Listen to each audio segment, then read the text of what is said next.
Hi all. Wow, it's really great to see such a great group today. Welcome to the Buddhist Recovery Network, our February program. Today we're going to have Kara Haney offering a teaching called Watch Your Tone, Awareness of Feeling Tones. Teachings are offered freely. This is recovery in action. And the Buddhist Recovery Network loves to bring these programs to you. I am going to add a Donna link to the chat field, just in case folks have to leave early and you want to head to our website at some point today and offer Donna for the program. So since this is converted to a podcast too, let me just say out loud that the link is buddhistrecovery.org/donate. So yeah, a little bit about Kara. Kara is a friend of the Buddhist Recovery Network. She's been joining us annually for a couple of years, I think 3 years now. And she has been practicing meditation and studying Buddhism since 1993. She has been leading Vipassana meditation since 1996, and originally with women in recovery settings. Kara practices the 5th precept of full renunciation from intoxicants and is 25 years in recovery.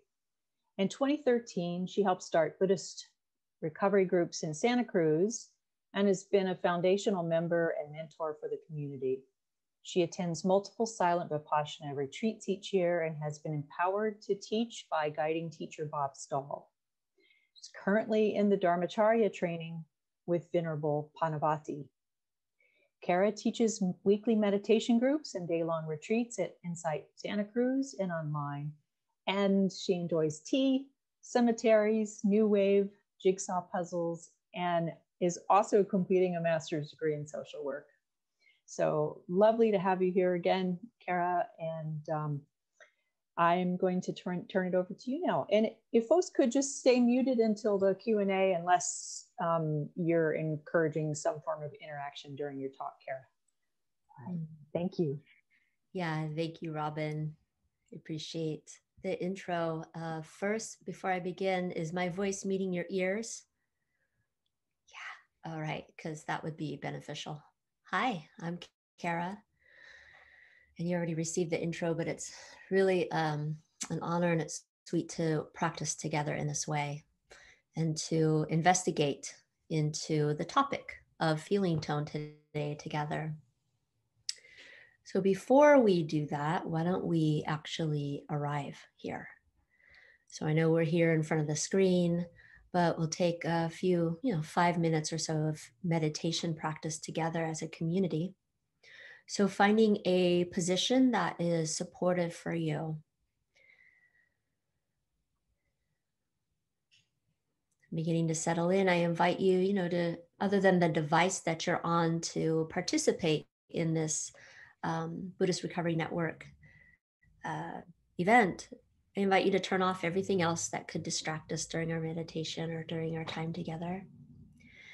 Begin to find yourself as you are in this moment as it is.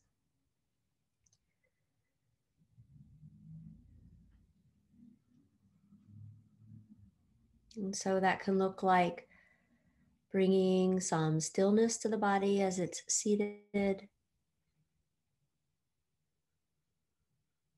If you're sitting in a chair, to have your feet on the ground, uncross your legs. If you're sitting on a cushion or the floor, just noticing where you feel your body and the cushion meet. And I invite you to close your eyes or downcast the eyes to your lap or the floor so that we're not staring at a screen. You'll hear a sound.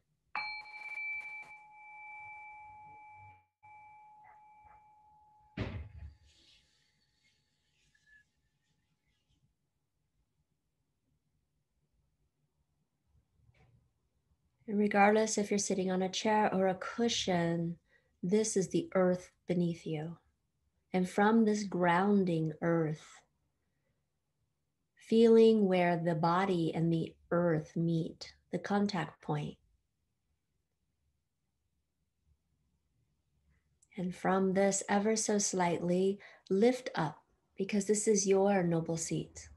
So it's an upright sit, but not uptight. So while we're sitting in an upright seat, also soften the belly. Let the shoulders drop down your back. Let your tongue relax. Soften the skin between your eyes. And just continue to invite relaxation and softening to this body as you settle in.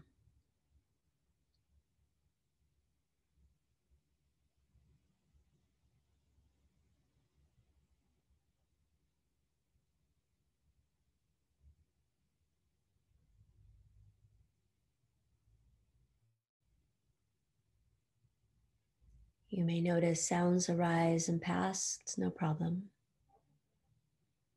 Thoughts will arise and pass, it's no problem. See if we can allow that to be in the background. As we begin to bring our attention to this element of air, there's air outside and inside the body. We call it breathing. Breathing is happening. Air is moving in and moving out.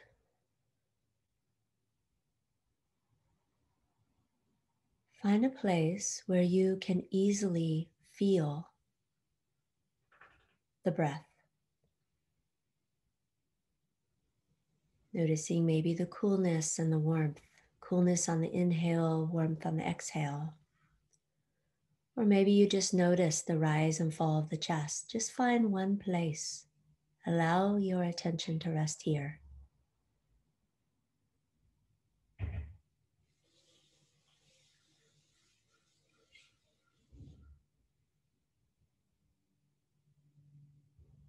Again, there will be sounds and there will be thoughts and emotions. Kind of like a radio playing in the other room. Just allow it to play, noticing there's this going on, but not getting too involved with it. Gently bringing the attention to this breath again and again. It's a practice. There's nothing to do, nowhere to go, no one to be. Finding ourselves in this moment with this breath.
Breathing in, know that you're breathing in.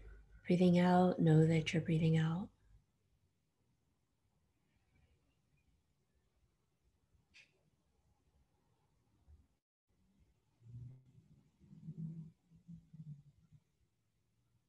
And with this next breath in, maybe a sense of metta or appreciation for your effort and energy for being here, for showing up to your own life. And with the breathing out, just a further dropping of the shoulders and settling in, arriving. Breathing in, appreciation. Breathing out, this ease. It's an invitation. Doesn't mean that you may feel appreciation or ease right away, but it's a wish, an invitation.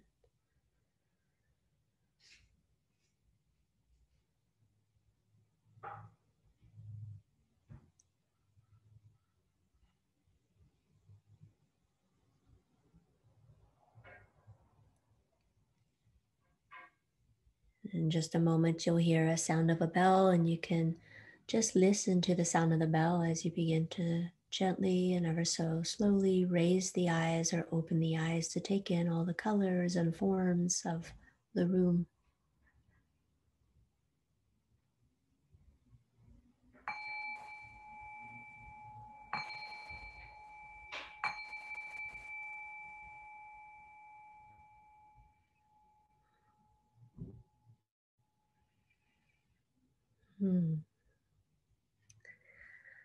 Thank you.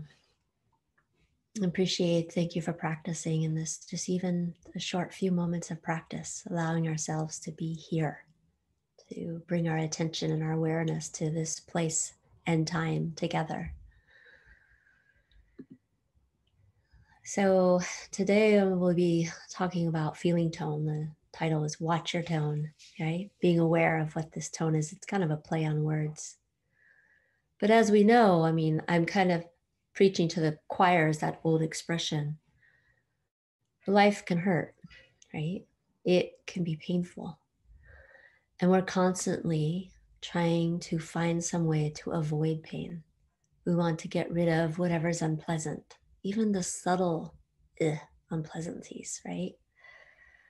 So many of our actions, many of the ways that we move through the world is to motivate it so that we can feel more pleasant and less unpleasant. But do we really think we can feel pleasant all of the time? Many of us have tried that. You know, we've tried that through substances, be it drugs, alcohol, food. We've tried it through, different behaviors, gambling, sex, social media, all kinds of ways of trying to just continue the engagement of entertainment or pleasure. And when we do that, we kind of have this like a false belief that we can control ourselves of always feeling only pleasant. But what happens is we lose our sensitivity to really feeling. And we lose the pleasant and the unpleasant, where oftentimes, if you've known this as your experience too, what happens is we feel numb. So how to live with the challenges as a human being without numbing out? I mean, can we feel life without all the suffering? And part of this, one of the ways we do this is by knowing the tone of our experience, bringing curiosity and being curious about the tone. So feeling tone isn't about the emotions, right? Feeling is a sensation. Emotions are like anger or happiness or love. In Pali, which was one of the ancient languages, and in Pali the word is Vedana. You may have heard of that before. Vedana is less complex than emotion. And for those of you, my Dharma geeks like me, it's derived from the word vedeti, which means to feel and know. It's the basic dimension of our experience. And we can be aware of it any moment. We can be aware of if our experience is pleasant or unpleasant, or if it's what they say neutral, which means it's neither. It's kind of just in the middle there. And this is with everything that we sense through seeing, hearing, smelling, tasting, touching, and then the mental activity, the cognizing, right? The thinking and emotions. Everything, all those sense doors, there arises an immediate reaction. And it's experienced at three of these feelings: the unpleasant, pleasant, or neutral. We're often just not aware of it. So, for example, pleasant might be thinking of a delicious meal, or a warm breeze, or something that's beautiful that we see, or comfort is pleasant. Unpleasant is we have a cramp in our foot when we're sitting, or there's a sour smell in the room, or a self-critical thought, right? A messy house. These could be seen as unpleasant. Neither is a feeling of indifference, and it doesn't arouse any response of pleasant or unpleasant. It's less intense. It's not very prominent. This is actually a large portion of our experience. It's just ordinary. And oftentimes we will notice it being boredom. So we try to go to either pleasant or unpleasant. It's a very subjective experience. What I may see as beautiful may be different than what someone else sees as beautiful. And also, these feeling tones, they change quickly, like everything. They too are part of what is that thing called impermanence, right? Always moving, always changing. Now, to clarify, when we say pleasant, unpleasant, or neutral, it isn't that volitional way of thinking of I like this or I don't like this. It's not the opinions, right? And loaded with like choosing what it is we want or some determination. It's way before even all of that. It's almost this guttural knowing. So if something's pleasant, it's like, hmm. If something's unpleasant, it's like, ugh. And if it's neither, it's like, meh, right? It's that preconceived, even commentary. It can be. As we know from the Buddhist teachings, the second noble truth is that suffering is caused by craving. Well, and when we further delve into that, craving is said to arise dependent on this Vedana, the feeling tone. And so we notice the pleasant, unpleasant, neutral, these tones of our experience or the flavor of our experience. If pleasant is here, we'll notice as we slow it down, we'll see that craving may arise to continue the pleasant experience to stay, right? This energy arises. We want to make it stay. If unpleasant is here, the craving is for something different, a different experience to arise. And if it's neutral, then this might just be boredom. And again, we want to know that we want something that's more activating for us. Yeah. An example that I can give that I've experienced is often I'll have discomfort in the body when I sit for long periods of time because I have scoliosis. So when my left hip will have this, I used to just call it pain. And as we know, whatever our relationship to that word is, aversion automatically arises. And then all the stories and the beliefs around the pain of Kara. But instead, I started investigating. And this doesn't just happen in one sit. This takes time. Again, it's a practice. And I started noticing and being curious about this thing I call pain. First, I wanted to know, okay, this left hip, what is that? Oh, there's sharpness, or there's warmth, or there's tingling. I started breaking down the characteristics of what is the actual sensations I'm feeling. And I would notice what this mind would do is that when things would get really unpleasant, the mind would kick off into fantasy. And all of a sudden, I'm off somewhere.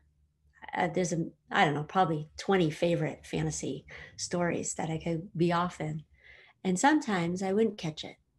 But then with practice, I would catch the fantasy slowly arising and I could just notice it without getting entangled in it. And coming back to, oh, like just here. The unpleasant is here. And noticing the unpleasant change too, where even in my hip, I notice there's place that's space. There's feels like spaciousness and it's not unpleasant, right? It is such a fundamental teaching of the Buddhist teachings that it's in a lot. It's in like the Satipatthana Sutta.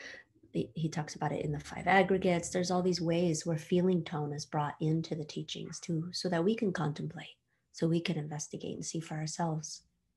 But why? Why would we even do that? Right? It seems like it takes time. Yeah. A lot of these things that are good for us take time. Because feeling tones often control and drive our behavior. We react to the feeling tone and we follow them to either do something or not to do something. So in this way, we are being controlled by the feeling tone, a sort of autopilot, right? Or another way of seeing that is like a sleepwalk through life. And if you're like me, one of the reasons why I came to this practice is so that I could wake up and not go through habitually through life in that co-pilot mode, right? So it's crucial that we're aware of this push-pull, because also this push-pull of, oh, pleasant, and then I act from pleasant, or unpleasant, I act from unpleasant. That in itself is a tension that creates suffering. So it's skillful that we recognize that knowing this for ourselves helps remove confusion, and it brings light to the root of our habitual reactions so that we can respond rather than react. Because like I said, we're often lost in the stories, the beliefs, the opinions. But when we explore the feeling tone, the felt experience, the sensation, there's just the experience, pleasant, unpleasant, or neutral. All those obsessions, the commentary, whatever we're preoccupied by, it just falls away. I heard it once this way by Dharma teacher Sebene Selassie, that when we do this, when we open to the feeling tone without all the thinking, without all the likes and dislikes and all of that, right, weaving of the stories, and when we're able to be in the experience of what is happening without an opinion, we can respond with creativity and less reactivity. And if we look at those two words, this was the cool part I thought. Here's the Dharma geek in me again. Creativity and reactivity all have the same letters. The only difference is where the C is. The C moves. So what exactly is the C? The letter C, what is it? It's curiosity. Curiosity is an expression of wisdom. And that's what the call is for here. It's to be curious. To be curious, to understand, to see what is the tone? What is the flavor? What is underneath all of this? Recognizing the patterns really simplifies a lot. It brings clarity to our experience. And this practice takes patience, persistence, and sometimes it may seem boring. It's not entertaining enough, right? And we get to see that too. Those are all learning points. So as we know with the Buddhist teachings and on this path that, don't believe what I say. You can read the books, you can hear the Dharma talks, but this is an experiential practice. So in ending this Dharma talk, I know we already did a meditation, but I'm going to end with just a few minutes of actually experiencing a guided feeling tone meditation so that you can see for yourself what it is I'm pointing to. So before we begin, because we're going to sit and we've been actually staying still for almost half an hour, I ask you to, if you're sitting with your legs crossed, uncross your legs and cross them a different way, or wiggle your body, stretch, give yourself some movement. And then again, the invitation is to settle in, finding a position that's supportive for you, finding the earth beneath you, grounding, noticing where the body and the earth meet, coming back to that noble seat, your noble seat, of that upright but not uptight. And if you haven't already, to close the eyes, or if that doesn't feel comfortable for you, to downcast the eyes to the lap or the floor so you're not taking in all the activation of a screen.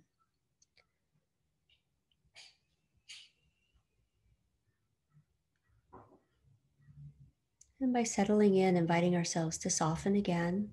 May seem familiar. We did this not that long ago. Relaxing the belly, the chest, letting the shoulders drop, noticing the air element, the breathing that's happening, your lifelong friend.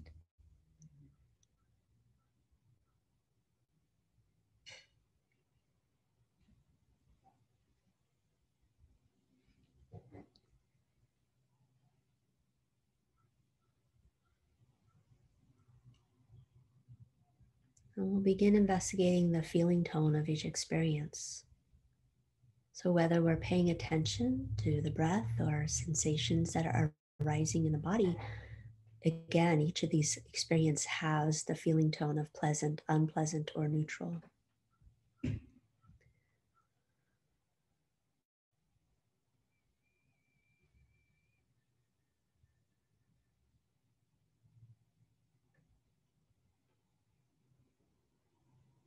So while sitting here with our awareness focused on the body, we'll refine our attention to the feeling tone of your experience. So just noticing as you're paying attention, is this a pleasant feeling? Without judgment or story, just noting. Does it feel good?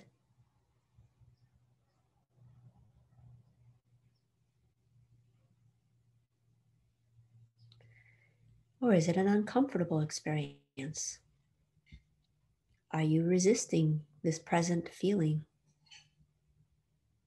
Again, without judgment, with kindness and curiosity, just noticing, sitting here. What is present? Is it pleasant, unpleasant, or neither?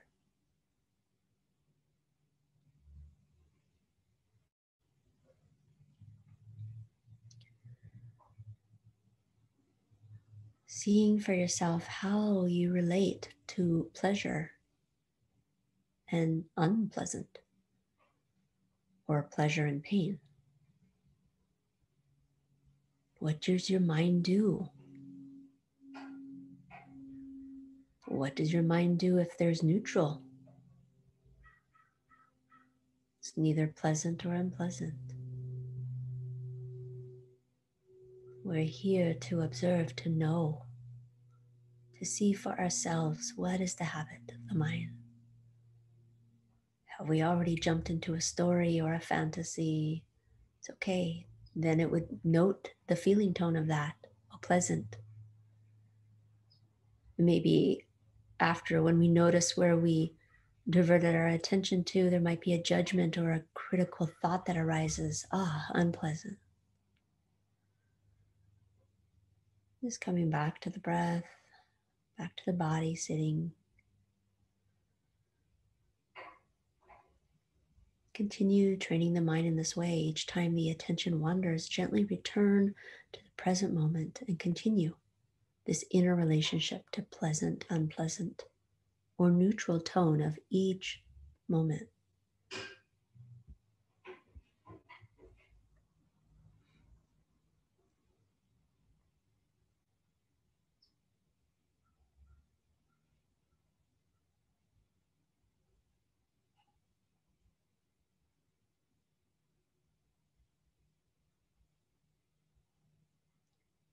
When you become aware of attachment to a pleasurable experience, just let go.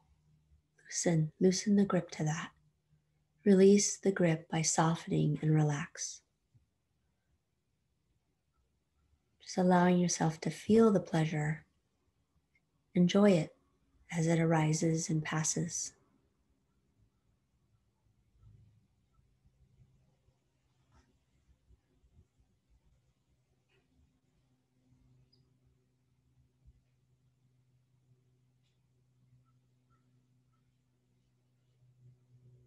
When you become aware of aversion, an unpleasant experience,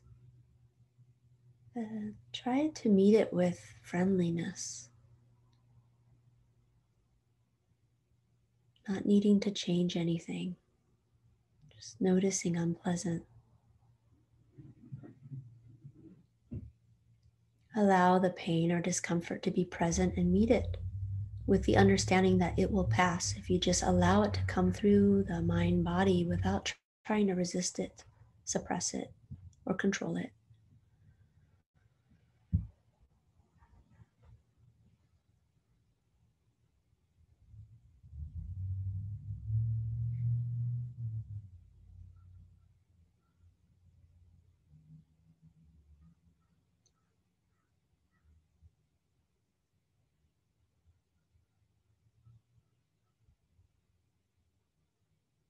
And while you're sitting here, maybe there's a sense, the neutral, a flavor of neither pleasant or unpleasant. So you just relax into this absence of suffering.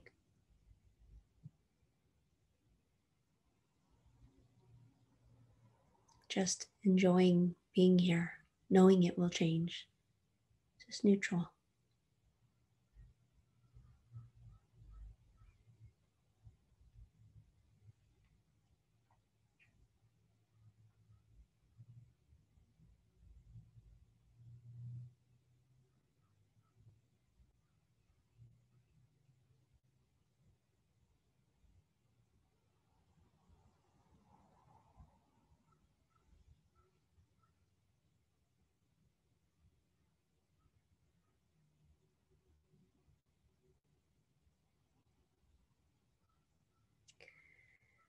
And I'll invite you to bring your attention to this body and the earth and the contact points where they meet.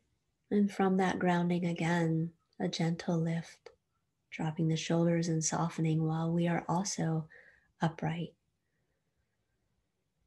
relaxing into our seat, taking a breath in and out.